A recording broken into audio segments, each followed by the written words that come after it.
यह कहानी एक सत्य घटना पर आधारित है। एक राजा के 7 बेटे और एक बेटी थी जो खुशी खुशी अपना जीवन बिता रहे थे।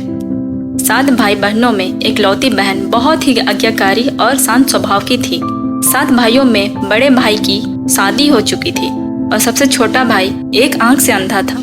छोटे भाई के दिल में अपनी एक लौती बहन के लिए बड़ा प्यार और लगाव था। एक बार बड़े भाई अपनी पत्नी और सभी भाइयों को साथ लेकर खेत में काम करने जाते हैं। सभी लोग खेतों में जाने से पहले अपनी बहन को खाना बनाने का आदेश देकर जाते हैं। छोटी बहन खाना बनाने के लिए जंगल से साग तोड़कर लाती है और बड़े प्यार से साग को काटने लगती है। साग काटते काटते अचानक उसकी उंगली कट जाती है और खून बहने लगता है। तब छोटी बहन सोचने लगती है कि अब मैं क्या करूं? अगर घर की दीवार पर खून पोंछूंगी तो मेरे भाई देखेंगे और चिंता करेंगे, और अगर कपड़े पर पोंछूंगी तो भाभी कपड़ा में खून लगा देख डांट लगाएगी। इस डर से छोटी बहन साग में अपना सारा खून पोंछकर खून को बहने से रोकती है और यही साग का सब्जी पकाती है। जब उसके सारे भाई खेत से वापस आते हैं तो छोटी बहन हमेशा की तरह सभी के लिए खाना और मिट्टी के बर्तन में पानी देती है और सभी एक साथ बैठकर खाना खाते हैं। पके हुए साग को खाकर खाने की जमकर तारीफ होती है और वे सभी अपनी बहन से पूछते हैं कि बहन, तुम्हारे द्वारा बनाया हुआ साग हमने बहुत बार खाया है, लेकिन आज की बनी हुई सब्जी का स्वाद कुछ अलग ही है। बताओ ना, कैसे और क्या मिलाकर इतना स्वादिष्ट सब्जी बनाई हो? यह सुनकर छोटी बहन डर से थोड़ी सहम जाती है कि कहीं भाइयों को पता न चल जाए कि मेरे हाथ की उंगली कट गई थी। फिर छोटी बहन सोचकर कहती है, कुछ नहीं भैया, जैसे हमेशा की तरह सब्जी बनाती हूँ ठीक वैसे ही तो बनाई है। अगले दिन भाइयों द्वारा अनुरोध करने पर फिर से उसी साग की सब्जी बनती है, लेकिन भाइयों को पिछले दिन के जैसा स्वाद नहीं मिलता। फिर ऐसा ही अनुरोध 3-4 बार हुआ, लेकिन खून लगे साग का स्वाद उनके दिमाग से उतर ही नहीं रहा था।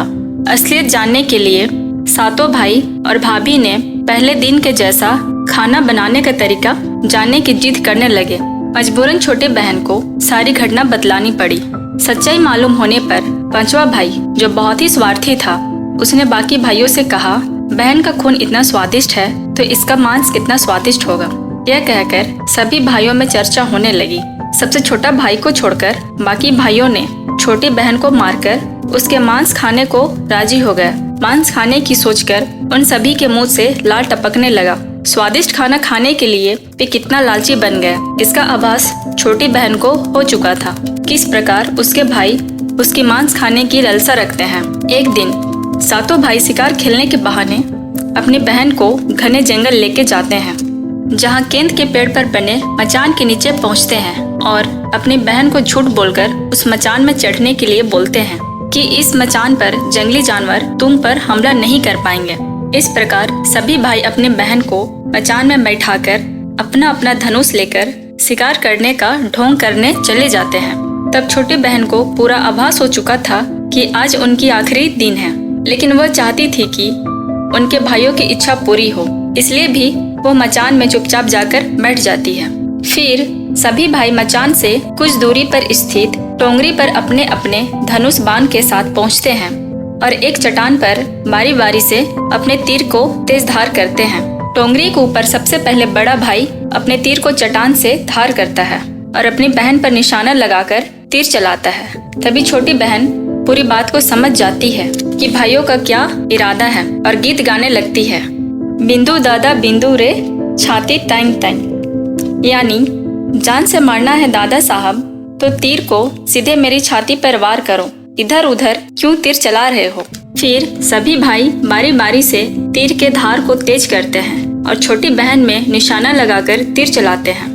इस प्रकार 6 भाइयों का निशाना खाली जाता है और 7वां भाई, जो सबसे छोटा था, वह तीर चलाने से मना करता है क्योंकि वह अपनी छोटी बहन से बहुत प्यार करता था और धनुष बाण चलाने में 6 भाइयों में छोटा भाई सबसे कुशल था।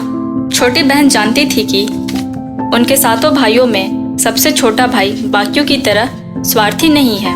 सभी भाई मिलकर छोटे भाई पर दबाव डालते हैं कि अगर तीर नहीं चलाओगे तो बहन की तरह तुम्हें भी मार दिया जाएगा। फिर छोटा भाई रोते हुए तीर को थोड़ा ही धार करके दूसरी दिशा में तीर चलाने की कोशिश करता है और तीर को धीरे से छोड़ता है।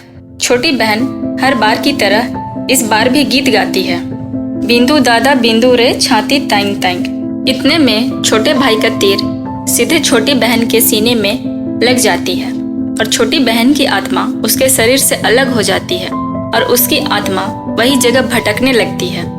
तभी वो देखती है कि उसके शरीर का मांस खाने के लिए उसके भाई कैसे लालच कर रहे हैं और छोटे भाई को जबरदस्ती मार पीट कर उसके शरीर को काटने का आदेश दे रहे हैं। छोटी बहन के मांस को पकाने के लिए सूखी लकड़ी के लिए छोटे भाई को जंगल भेजा जाता है। वह जंगल से बहुत सारी लकड़ियां भी जमा करता है और सोचता है कि इतनी सारी लकड़ियों को कैसे लेके जाऊं। दादा ने जो रस्सी दिए हैं वो भी 7 टुकड़ों में दिए हैं।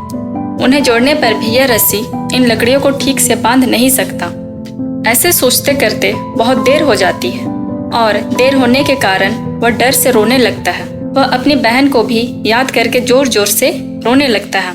तभी उसका रोना सुन के नाग देवता आते हैं और उनसे पूछते हैं कि क्यों रो रहे हो।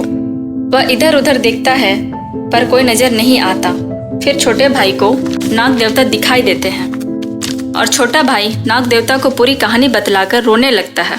फिर नाग देवता कहते हैं, मैं लकड़ी में रस्सी जैसा बनकर लिपट जाऊंगा। तुम जैसे ही लकड़ी वहां रखोगे मैं धीरे से निकल जाऊंगा। और वह ठीक वैसे ही करता है। सभी भाई यह देखकर आश्चर्य हो जाते हैं कि रस्सी के 7 टुकड़े होने के बावजूद भी कैसे उनका छोटा भाई जंगल से लकड़ी लेकर आता है। तभी वे लोग फिर से छोटे भाई को घड़े को 7 छेद करके पानी लेने भेजते हैं। वह पानी लेने के लिए एक कुआं के पास जाता है और पानी भरता है, लेकिन घड़े में छेद होने के कारण घड़े का सारा पानी गिर जाता है और वह वहीं बैठकर रोने लगता है और सोचता है कि बिना पानी लिए अगर मैं वापस जाऊं तो बड़े भैया मारपीट करेंगे। यह सारी घटना को कुआं का मेंढक, केकड़ा और मछली सुन रहे थे। छोटे भाई को तीनों रोते देख पूछते हैं कि क्यों रो रहे हो। फिर छोटा भाई अपनी पूरी आपत्ति सुनाकर कहता है कि मैं अपनी प्यारी बहन के मांस को कैसे खा सकता हूँ, नहीं खाऊंगा तो सारे भाई मिलकर मारपीट करेंगे। तब मेंढक कहता है कि परेशान मत हो, हम सब मेंढक घड़े के छेद में चिपक जाएंगे और तुम घड़े को नीचे आराम से रखना। फिर मछली और केकड़ा कहते हैं, तुम हमें भी साथ लेकर चलना। तुम्हारे भाई जब तुम्हारी बहन का मांस खाएंगे तब तुम मछली को खाना और जब वे हड्डी खाएंगे तब तुम केकड़ा को खाना। बड़े भाई को शक नहीं होगा। फिर उसने ठीक वैसा ही किया जैसा केकड़ा और मछली ने कहा था। रात में जब बहन का पका हुआ मांस परोसा गया तब वह बड़े भाइयों से छुपाकर मांस को दीमक के टीले में डाल देता है और बहुत समय बीतने पर बांस का एक बड़ा झाड़ी उग आता है। इस घटना के वर्षों बाद एक जोगी घूमता फिरता उस बांस के पास पहुंचता है और उस बांस की कोमल टहनियों को देखकर सोचता है कि अगर इतने सुंदर बांस को केंद्रा बनाया जाए तो इससे कितनी सुरीली धुन निकलेगी, और वह उस बांस को काटने लगता है। फिर उसी समय बांस से एक आवाज आती है, ना काट रे जोगी, ई तो लागे भैया रोपल बांस। फिर से जोगी बांस को काटता है और काटकर बांस का एक टुकड़ा लेकर जाता है और सोचता है इस बांस का आवाज इतना सुंदर है कि इसका केंद्रा बनाया जाए तो कितना मधुर आवाज निकलेगा। और जोगी इस बांस से एक सुंदर केंद्रा बनाता है। इस केंद्रा से मधुर ध्वनि निकलती है। जोगी जहाँ जहाँ भी इसे बजाता है इसके ध्वनि से लोग मंत्रमुग्ध हो जाते हैं। एक दिन घूमते फिरते जोगी बड़े भाई का घर पहुँचता है। अधिक धन के लालच से जोगी जोर जोर से केंद्रा बजाना शुरू करता है, लेकिन इस बार केंद्रा का सुरीली आवाज कड़वा हो जाता है और जब भी जोगी नया धुन बजाने की कोशिश करता है बस बार बार एक ही धुन निकलता है, ना बाजरे केंद्रा ई तो लागे मोर दुश्मन कर घर। बार बार यही धुन निकलने पर बड़ा भाई जोगी को मारपीट कर वहाँ से भगा देता है। ऐसे घूमते घूमते वह हर भाइयों के घर पहुँचता है, लेकिन हर बार की तरह वही धुन निकलता है, ना बाजरे केंद्रा ई तो लागे मोर दुश्मन कर घर। यह धुन सुनकर सारे भाई जोगी को मारपीट कर डांट कर वहाँ से भगा देते हैं। सबसे अंत में जोगी छोटे भाई के घर पहुँचता है। छोटे भाई के घर के अंदर पहुँचते ही केंद्रा खुद ही बजने लगता है। जोर जोर से बाज रे केंद्रा ई तो लागे मोर छोटक भाई कर घर। बड़ा मधुर मीठे स्वर का धुन सुनकर छोटा भाई से रहा नहीं जाता है और जोगी से केंद्रा की मुंह मांगी सोने की कीमत देने को तैयार हो जाता है और उसे खरीद लेता है और जोगी की अच्छे से मेहमान नवाजी करता है। धीरे धीरे समय बीतता गया। छोटा भाई अपने काम से कुछ दिनों के लिए बाहर जाता है। जब वह वापस लौटता है तो देखता है उसका सारा कमरा बहुत सुंदर ढंग से सजा हुआ है और घर के सारे बर्तन अच्छे तरीके से रखे हुए हैं। यह देखकर छोटा भाई सोचता है कि हमेशा मेरे कमरे की साफ सफाई घर के नौकर करते हैं, लेकिन कभी इतना सुंदर नहीं सजाया गया। फिर छोटा भाई अपने नौकरों से पूछते हैं कि मेरे कमरे को इतना सुंदर किसने सजाया। नौकरों के मना करने पर छोटा भाई सोचता है कि शायद कोई भाभी आई होगी और कमरा को साफ की होगी। जब भी छोटा भाई घर से बाहर काम के लिए जाता है, यही घटना हर बार देखने को मिलती है। लगातार होने के कारण छोटे भाई के मन में जानने की इच्छा उमड़ने लगती है कि आखिर मेरे घर को इतने सुंदर ढंग से कौन सजाता है। वह अपने भाइयों और भाभियों से भी पूछता है, पर वे लोग साफ मना कर देते हैं। एक दिन छोटा भाई सच्चाई जानने के लिए किसी काम का बहाना बनाकर घर से बाहर जाता है और तुरंत छुपकर वापस आकर अपने कमरे में रखे खजूर के चटाई में अंदर छुप जाता है। कुछ समय इंतजार के बाद छोटा भाई देखता है कि एक सुंदर सी लड़की केंद्रा से निकलकर कमरे की साफ सफाई कर वापस उसी केंद्रा में समा जाती है। यह देखकर छोटे भाई की आंख खुली रह जाती है, क्योंकि उस लड़की का चेहरा उसकी छोटी बहन के जैसा होता है। अगले दिन फिर से छोटा भाई उसी प्रकार छुप जाता है और जैसे ही केंद्रा से वह सुंदर लड़की बाहर निकलकर कमरे का साफ सफाई करने लगती है और फिर केंद्रा में वापस जाने का सोचती है, ठीक उसी समय छोटा भाई उस लड़की का हाथ पकड़ लेता है और तुरंत वह केंद्रा को जला देता है। जिसके बाद वह लड़की हमेशा के लिए मानव रूप में आ जाती है और दोनों भाई बहन खुशी खुशी अपना जीवन जीते हैं।